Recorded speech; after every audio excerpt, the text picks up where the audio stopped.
Assalamualaikum warahmatullahi wabarakatuh. Perkenalkan, nama saya Ninurul Katima dengan stambuk 083-2019-0173.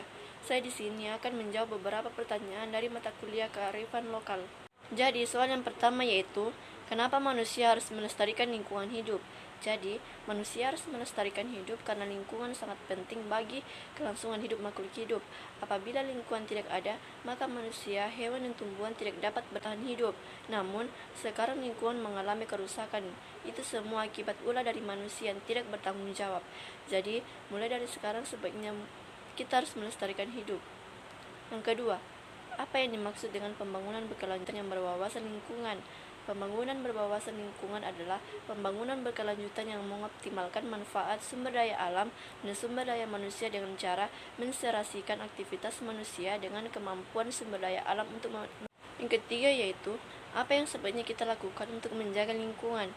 Ada beberapa cara yang dapat kita lakukan untuk menjaga lingkungan. Yang pertama yaitu tidak membuang sampah di sungai, tidak membakar sampah, menghemat energi, menggunakan produk daur ulang, menanam pohon, melarang perburuan liar. Yang keempat, pembangunan berkelanjutan berwawasan lingkungan dikatakan berhasil jika telah mewujudkan situasi yang seperti apa? Jelaskan. Pertama yaitu penggunaan atau pengelolaan sumber daya secara bijaksana. Yang kedua, menunjang pembangunan yang berkesinambungan, dan yang ketiga, meningkatkan mutu hidup.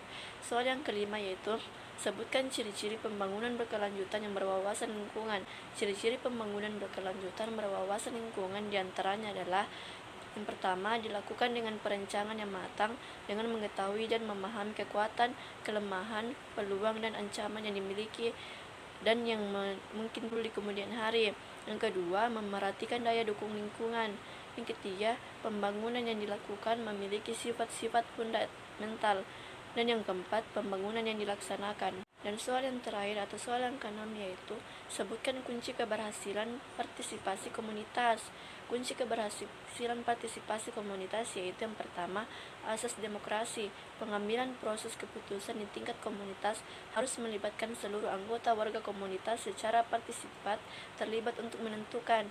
Yang kedua, asas keadilan sosial. Yang ketiga, hak asasi manusia. Yang keempat, partisipasi. Yang kelima, musyawarah mufakat. Yang keenam, swadaya. Yang ketujuh, menyeluruh. Dan yang kedelapan adalah keberlanjutan. Baik, itulah yang dapat saya jelaskan. Lebih dan kurangnya mohon dimaafkan. Assalamualaikum warahmatullahi wabarakatuh.